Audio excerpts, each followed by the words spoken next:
E aí, galera, tudo bem? Vamos lá para nossa parte 2 da aula sobre economia e indústria brasileira, né? Então, isso aí agora a gente vai falar sobre a indústria e a economia brasileira a partir de 1985, beleza? E bom, para falar disso, pessoal, a gente não pode deixar de falar sobre os planos econômicos, alguns governos, assim, né? Passar de maneira transversal entre eles e mostrar os pontos principais, né, foram relevantes para mostrar problemas e virtudes que nós tivemos na nossa economia brasileira ao longo das últimas décadas, né? E até o que foi muito importante para a gente entender o nosso atraso econômico em décadas passadas, né, em tempos recentes, e ajuda a entender também um pouco sobre a questão da miséria no país, a questão do enfrentamento de problemas econômicos que perduram, em alguns casos, até os dias de hoje, tá? Bom, então a gente vai falar sobre o plano cruzado, vai falar sobre o plano Collor, né, sobre a abertura comercial, as privatizações, né, e as concessões de serviços que tivemos aqui no Brasil. Vamos falar também sobre o nosso plano real e sobre como a estrutura e a distribuição da indústria brasileira se deu a partir disso, né? Como dos anos 90 aí até o início dos anos 2000, né? Após a primeira década dos anos 2000, nós tivemos aí mudanças na economia, né? Com a questão da moeda nova, a questão do desemprego, do emprego, né? Vários problemas que aconteceram aí e coisas que nós vamos pontuar, beleza? Bom, a primeira coisa que eu queria falar com vocês aqui era sobre o plano cruzado, tá? O plano cruzado, que ele foi um plano que se deu no governo Sarney. O governo Sarney ele foi o governo que sucedeu, né, o governo dos militares, tá? Então, já no ano de 1986, nós tivemos o Plano Cruzado, que foi uma tentativa do governo Sarney de controlar a inflação. E como é que se deu esse controle de inflação, pessoal? Era a questão de você tentar congelar os preços, tá? Dos produtos no mercado. E assim era o jeito de você tentar frear a inflação que era galopante no Brasil. Vamos lembrar, era um problema que foi herdado já dos militares, né? Depois daquele milagre econômico que nós tivemos aqui no Brasil, nós viemos então com aquele problemaço de 74 em diante. E ainda em 86 nós passávamos pelo problema da inflação a mais de 100, 200, 300%, né? E aí essa inflação que corroía o dinheiro do trabalhador. Bom, com o congelamento de preços, o vendedor, tá? O vendedor, o comerciante, ele não tinha como vender aquele valor, aquele produto aquele preço, porque ele estava se desvalorizando, né? Por causa da inflação. Ele deveria custar mais do que aquilo que era tabelado. Beleza? Então o que, que o vendedor fazia? Ele segurava o produto, tá? Na tentativa então de não perder dinheiro, ele preferia não vender aquele produto. E aí o que gerou essa imagem que vocês estão vendo aí, várias prateleiras vazias, tá? Fruto do quê? Fruto do desabastecimento graças ao congelamento de preços. Ou seja, esse plano ele teve insucesso, tá? Ele teve insucesso. Bom, por alguns motivos também, né? Um deles era a própria falta de concorrência, você não tinha outros produtos no mercado, né? Era uma época que o Brasil ainda era muito mais fechado economicamente, então você tinha que comprar um ou dois produtos, tipos de produtos que existem apenas, né? A gente não tem essa variedade que a gente tem hoje, então a falta de concorrência gerava esse problema e acabava gerando uma inflação também, tá? O aumento do dólar em cenário internacional também desregulava o valor da nossa moeda e principalmente o déficit público, né? O Brasil estava extremamente endividado nessa época. E aí um país endividado é um país que passa por problemas econômicos como o desemprego e o desemprego também gera outros problemas, dentre eles a inflação. Beleza? Bom, a coisa se arrastou e ficou de um modo tão terrível que em 86 o Brasil declara moratória. Pessoal, moratória é basicamente um calote, tá? É um calote. A gente deu calote no FMI, no Fundo Monetário Internacional. Então aquele ali foi o fundo do poço do Brasil, porque a moratória ele é basicamente um título de mal pagador. E quem empresta dinheiro para quem é mal pagador? Ninguém, né? Então, o Brasil ele teve aí mais um golpe duro, né? Nesse momento em que ele não conseguia pagar os juros e declarou que não ia mais pagar os juros da dívida com o FMI. E aí, isso daí só piorou a nossa situação, tá? Então, a gente nesse momento reafirmava aquela ciranda financeira, né? Que era a questão do dinheiro que era investido em capitais produtivos, que era tirado dos produtivos, né, que geravam dinheiro, que geravam empregos, e colocava no capitais especulativos, que gerava apenas o que? Os juros, né, a partir do tesouro da dívida, né, que pela taxa de juros que o governo colocava. Então, isso tudo só fazia o dinheiro ficar circulando rapidamente dessa forma e a gente não conseguia sair desse problema econômico, né? Falei melhor da ciranda financeira para vocês na última aula. Bom, ainda no governo Sarney nós tivemos o início das privatizações, né? Foi um início bem leve, mas nós tivemos. Agora, no governo que sucedeu a ele, né, o governo do presidente Collor, nós tivemos aí uma nova tentativa de frear a inflação que tivemos aqui no Brasil. E aí o Collor ele teve uma ideia talvez pior até do que a do Sarney, né, de congelar preços. O Collor ele confiscou a poupança.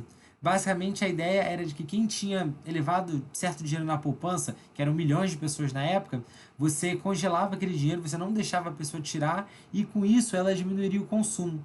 Diminuindo o consumo, você geraria uma deflação, né? Os preços, ao invés de aumentarem, eles diminuiriam. Então você iria assim o que? Estabilizar a inflação no país. Bom, eu não preciso nem dizer para vocês que quando você congela o dinheiro da poupança de alguém, você gera uma insatisfação nacional, né? E aí isso com certeza fracassou esse plano. Ah, o governo Collor ele não foi um governo que durou muito, tá? Ele só durou 2 anos. Ele não renunciou, né? Ele foi impeachmentado, tal qual a Dilma foi também, né? Mas o governo Collor ele praticamente foi enxotado do poder, porque realmente foi um governo extremamente desastroso. Não só pelo confisco da poupança, mas também por escândalos de corrupção, uma série de coisas que aconteceram na época que foram minando o governo dele, né? Falta de apoio no Congresso, enfim, o governo dele realmente ruiu muito rápido. Entretanto, ainda no governo dele, nós tivemos o início do que, pessoal? De privatizações em maior escala, né? E de uma abertura da economia. Até o governo Collor, o Brasil era um país muito fechado economicamente.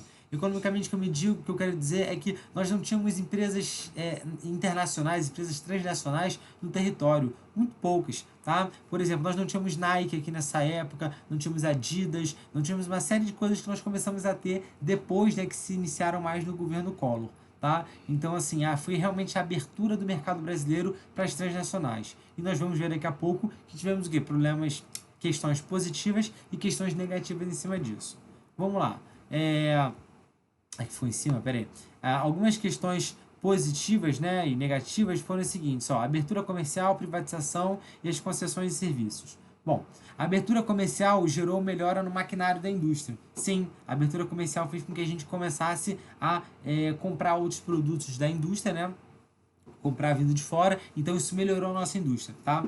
Nós também tivemos entradas de novas empresas e marcas, então a gente teve uma maior variedade de produtos aqui para comprar, tá? Entretanto, isso gerou o quê? Desemprego estrutural. O que é o desemprego estrutural, pessoal? Desemprego estrutural é quando a gente tem ali uma função que ela deixa de existir. Um exemplo que eu adoro usar em sala de aula é quando eu falo para os alunos da mulher ou do homem, né, da pessoa que entregava os tickets no estacionamento. Hoje em dia essa pessoa já não é mais necessário. Por quê? Agora nós temos aqueles totens, tá? Que são robôs que você clica e ele te dá o cartão. Aquilo ali é um exemplo clássico de como a melhora do maquinário, a melhora da indústria, a melhora da tecnologia, ela extinguiu aquela função, tá? E foi isso que aconteceu. Quando nós tivemos a abertura econômica no Brasil, nós melhoramos a nossa indústria e, ao mesmo tempo, nós geramos desemprego, tá? E desemprego também é ruim, tá? Por um lado é bom, né? Que nós temos uma indústria melhor, mas por outro nós temos desemprego. Outra coisa, pessoal, é entrada de produtos de consumo no país. Então, beleza, temos mais produtos para consumir, isso é ótimo, tá?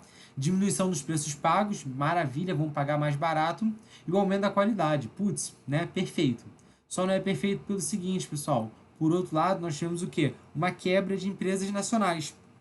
Como que se deu essa quebra de empresas nacionais? As empresas nacionais, elas não tinham condições de competir em termos de igualdade com empresas transnacionais. Tá? Por quê? Porque as nossas empresas nacionais elas eram mais defasadas. Então nós tínhamos produtos de pior qualidade e entregávamos eles a valores maiores do que os internacionais.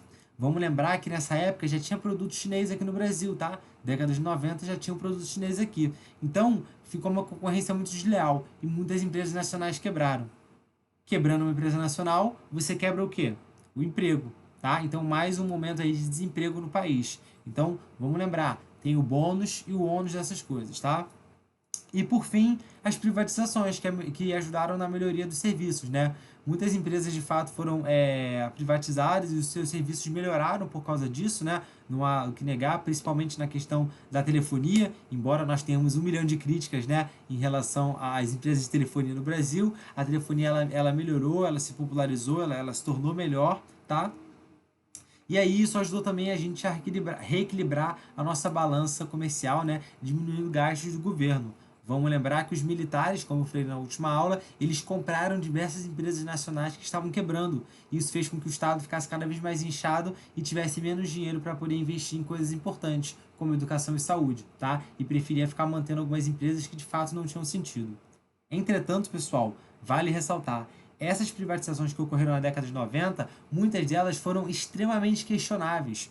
Por que foram questionáveis? Porque muitas delas foram vendidas ao tal preço de banana, né? Como hoje em dia a gente é popularmente conhecido quando a gente fala desse período histórico aí, tá? Muitas empresas, uma delas até a empresa Vale do Rio Doce, que ela era 100% nacional, ela foi vendida a um valor muito pequeno. E a Vale do Rio Doce era uma empresa que dava lucro, era uma empresa boa, tá? E aí acredita-se que possa ter tido algum tipo de corrupção aí por detrás disso, né? Quem sou eu para dizer que aconteceu? Mas fato é que nós tivemos aí muitos questionamentos sobre a forma com que essa privatização aconteceu, beleza? Bom, vamos lá. Falar um pouco do plano real, né? Nós tivemos então a renúncia do Collor, não renúncia própria dele, né? Mas o impeachment, né? Que fez com que a renúncia dele acontecesse.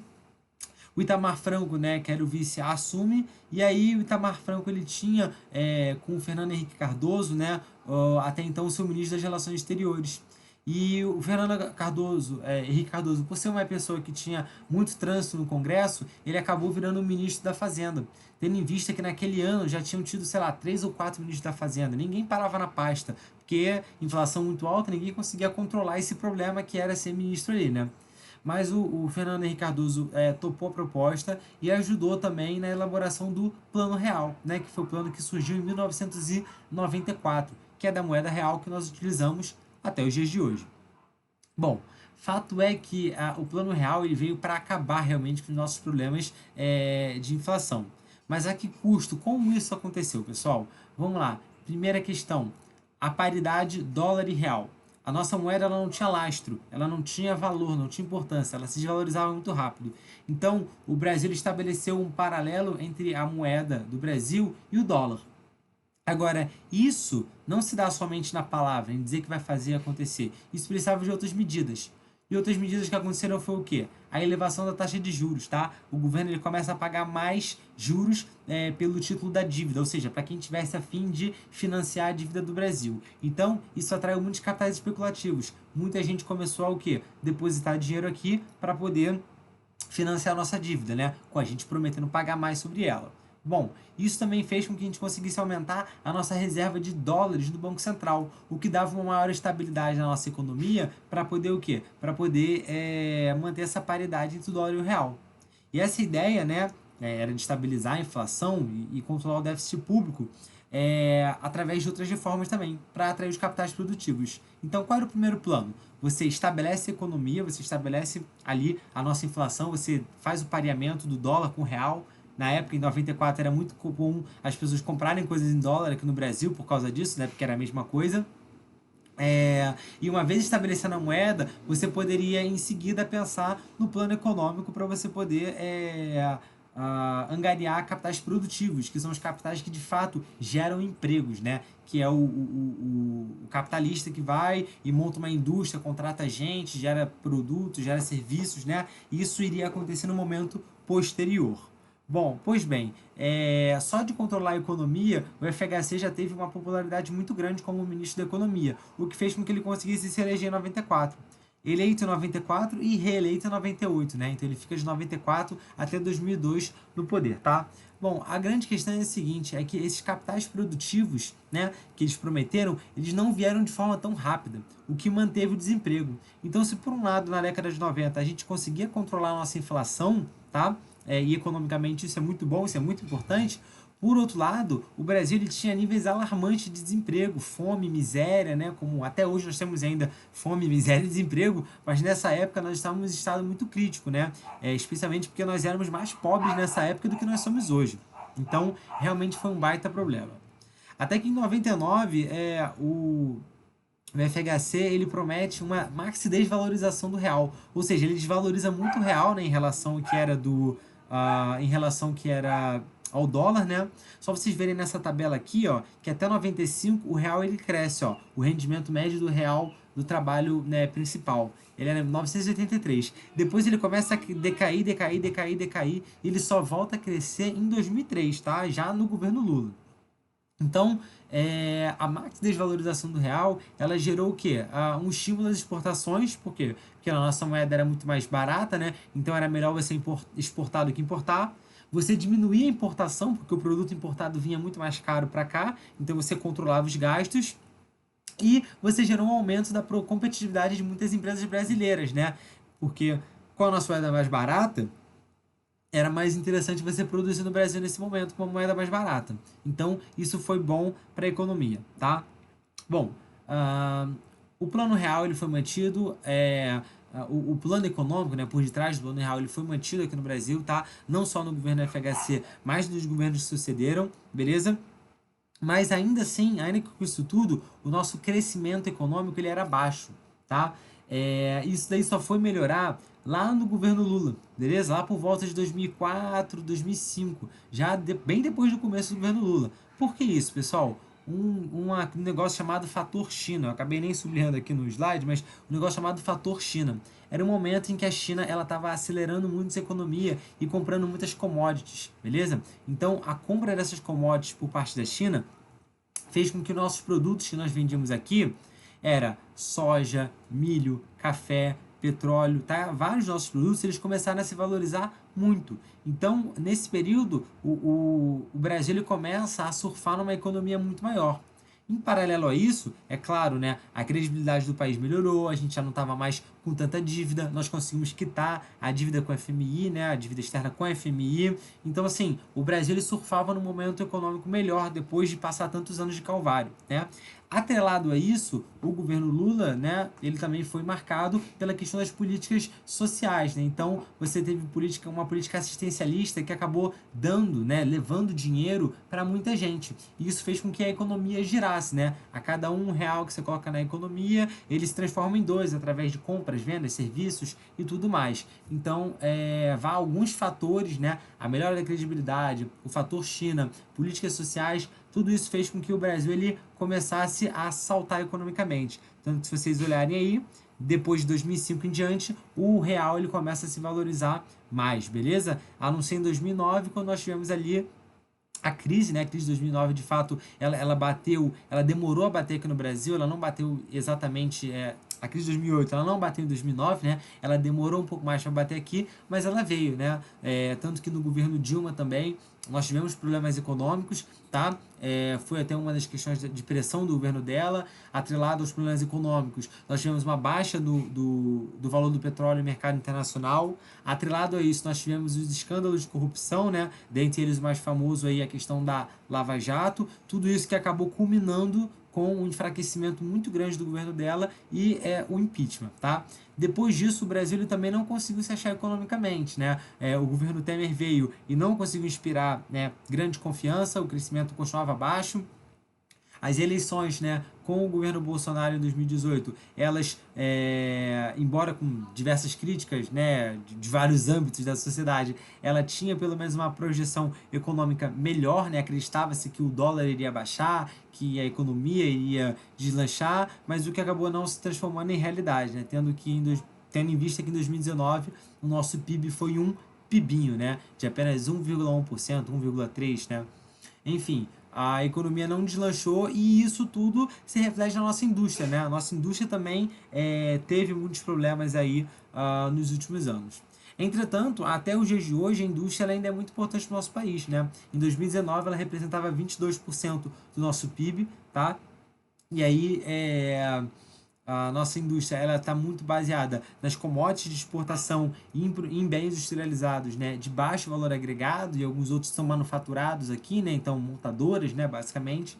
Tá? Outra coisa relevante que nós temos na nossa economia são os tecnopolos, e aí os tecnopolos são a junção de indústria com universidade, ou seja, a questão do trabalho com conhecimento científico, né, onde você consegue juntar essas coisas e gerar conhecimento, né, para além da produção de um produto qualquer. Só vi que no início dos anos 2000 nós tínhamos 10 tecnopolos, em 2013 já eram 94 espalhados pelo país, né? Outro fator relevante que nós temos aqui na nossa economia são as agroindústrias, e aí as agroindústrias nós temos como todo aquele processo, né, entre o plantio, a colheita, o beneficiamento industrial e o transporte, né, o escoamento desse produto para algum outro país ou para alguma região, né? Então é basicamente a produção industrial chegando no campo, né? Não raro nós temos aí muitos locais onde plantamos cana-de-açúcar e logo ao lado da plantação de cana-de-açúcar nós temos ali o beneficiamento dele para virar etanol, né? Então assim, as agroindústrias são muito importantes economicamente para o nosso país, tá? E ressaltar também que nós temos ainda uma indústria muito concentrada no sudeste brasileiro, né? Especialmente na região metropolitana de São Paulo, tá? Embora a tendência das últimas décadas é de desconcentração, tá? Desconcentração. Então vamos lá, ó, a participação por região na indústria. Na década de 70, 80% da indústria ela estava no Sudeste. E desse 80% aí, 70% era somente na região metropolitana de São Paulo. Então, assim, era a maior parte por lá. Conforme as décadas foram se passando, essa concentração ela diminuiu. Em 2010 ela estava em 61% praticamente, né, com outras regiões do país crescendo, mas ainda assim muito concentrado na região sudeste. Beleza?